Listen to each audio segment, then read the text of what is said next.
Hi, this is Tom Jacobs from tdjacobs.com. I'm an evolutionary astrologer and an energy worker and a channel. And this video is the 9th in a series on the true black moon Lilith in the houses of the natal chart. So this is the 9th house. To start off with, I use the true black moon or the osculating apogee, which is not used by most astrologers. I just want you to be clear that a lot of what you've read and studied about Lilith from astrologers, whether reading in books or in classes or online stuff, has to do with the mean position, which is the true black moon's motion averaged out. I don't find that useful. So my book, Lilith Healing the Wild, and the True Black Moon Lilith Natal Report, and everything else I do about Lilith is based upon the true black moon. The reason is, I think that expecting the mean position to give us any useful info is like asking a Barbie doll what a woman is like. If you're watching this series of videos, you're hearing that over and over again. But that's kind of how I feel about it. It's not, the position can vary up to 30 degrees in a chart. Sometimes nothing. But you think about that, it's averaging out, like here's the mean position, it's averaging out this motion. So it can be wildly different, very different. So as you listen to me talk about this and you look it up in your chart, make sure you're using the true position to understand what I'm talking about. So the 9th house of the chart is the house of belief, worldview, searching for the truth, all the parts of life that have to do with whether it's intuitively, imaginally, or physically reaching far to find out what's true, seeking the truth. So religion, philosophy, belief, sometimes politics, law, those kinds of things are 9th house endeavors. Higher education is another one where you're seeking the truth, you're searching for the truth. When you live a story in the 9th house, you might latch onto something that seems true, but maybe isn't true. Maybe isn't real, capital T true, capital R real. And so in the 9th house, one of the tasks is to learn to upgrade over time if what we believe in turns out not to be capital T truth. You know, if you're familiar with a lot of astrology stuff, you can think about it in terms of, in the 9th house, we're searching for truth. In the 12th house, sometimes truth kind of falls on us and stuns us and drops our jaw and, you know, really surprises us open and shocks us. But in the 9th house, we're looking. And so every human is guided by belief, but most humans don't realize that. In the 9th house, this is where a lot of this plays out. So what you would like to be true, as in your beliefs and your expectations, also have a lot to do with this. Now, the true black moon Lilith, the osculating apogee, is this root chakra wisdom of the natural world that's in your body. Your root chakra is the first chakra. It's located right around the anus, and it's the foundation of your energy field.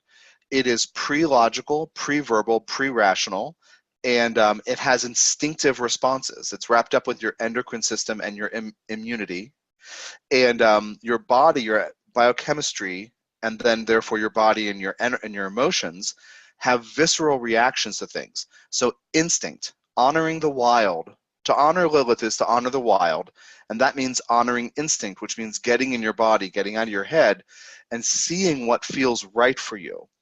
Autonomy and making one's own decisions, these are imperative with true black moon Lilith, to say yes and no, to step out of control-based dynamics because you're not fitting with the program or what others might expect of you. So the true black moon Lilith in the 9th house, if you have this placement, you're going to have issues with people telling you what you should believe. You might find yourself in various ways in different chapters of your life feeling or being controlled by what other people tell you is true. Sorry, Mercury retrograde. I got to check to see the mic's on. I've done these before where I get, anyway, whatever. So it's a little pre-panic moment. So what's true? Your body's going to tell you what isn't true and what is true. Lilith has to do with the natural world, and hopefully we develop a relationship with the natural world and with our own instinct. And so you might tend to be drawn toward earth-based belief systems, or recognizing that nature and life, the cycles of life, are what they are. And that will always take you out of most religions, because religions, in some ways, seem to be explanations about why pain and suffering happen. Well, if you are being a Lilith person, you accept that pain and suffering are part of the natural cycles of life, and it's the cosmos playing itself out here on Earth. So, so what's true? What's worth believing in? Who's in charge? Who should be in charge? You might find yourself with True Black Moon Lilith in the ninth house feeling expected to believe things that are stupid to you, that don't work for you, that aren't real and true, and maybe getting into some power struggles about those things when you say, that doesn't make any sense, or this is not for me. If you can't get to the place where you, with peace, say, this is not for me, if it's true, not just to be rebellious, but to really check in with yourself and to be honest and say, yeah, this is not true for me. If you can do that with peace, and you do not expect punishment or sanction or censure, then other people will just be like, okay, let the weirdo do something else. And you're the weirdo, you can go do something else. But the power struggle of being that burr under the saddle of people who believe things, True Black Moon Lilith in the ninth, you may cycle through some experiences that fit with that dynamic. Lilith seeks to not be controlled. It's, you know, the wild. The subtitle of my book, Lilith, is Healing the Wild. It is about that instinctive thing. When I say wild, some people have thought I mean losing control, like partying or, you know, getting up on a table drunk and dancing, like that. That's the wild, right? The image. Well, we live so under wraps. We have our animal instinctive biochemical selves so suppressed and shamed that that's what the wild looks like to us. Like, oh, we could lose control. Well, Lilith seeks to not be controlled by anything, but to be present in the moment, to see what's happening, to see how to engage, what's the right thing to do. In the ninth house, this is about the worldview, the philosophical framework through which you view life, as well as this religion, belief, higher education thing. You're going to be, if you have this placement, you're going to be interested in learning and doing imagination work and vision work about natural themes, about Lilith-based themes, but you're going to need to develop autonomy in order to believe what you believe and to live according to it without shame and punishment, without judgment from others.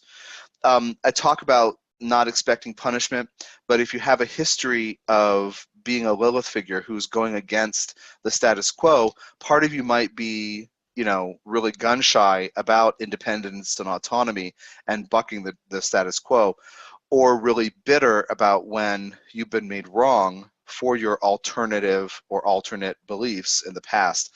I just want to be really clear again, as I have in some of these other videos, that when we trust the instinctive wild within us, and we, with grace, accept that we need to be unique and autonomous and in our bodies and listen to instinct, then we no longer draw others to criticize us for it. So just recognize, if you have to heal a history of being shamed or made wrong for what you believe, or what you're interested in pursuing, or where you want to travel, these kinds of ninth house ideas, just understand that you can come out of that by undoing the expectation that Lilith is wrong. As you notice in these videos, I don't talk about Lilith being a demon, and that's one of the things that my approach is different. One of the reasons my approach is different. I hear from readers all the time that the book is the only positive approach to Lilith out there. A lot of people seem to be, you know, saying Lilith is a demon, but here's how you can use it. But I'm saying the instinctive wild in your body. So we can all come out of expecting punishment while healing past punishments, and move forward into the future. So autonomy, instinct, changeability. What some people who live ninth house stories who don't have Lilith there might get into a groove and then go down that path, and you might need to change it up all the time because the nature of the instinctive wild is changeable. So I hope this is helpful. That's Lilith in the ninth house. Check out the True Black Moon Lilith Natal Report, available at tdjacobs.com. Click on the Natal Reports button when you get there. And I'm also linking to that in the description here. And also the book Lilith Healing the Wild, and the Lilith Intensive, which is a 7-hour MP3 set where I go beyond the book. I add to the themes of the book and explore that with a colleague, another astrologer. So thanks for your time and energy, and take care of yourself.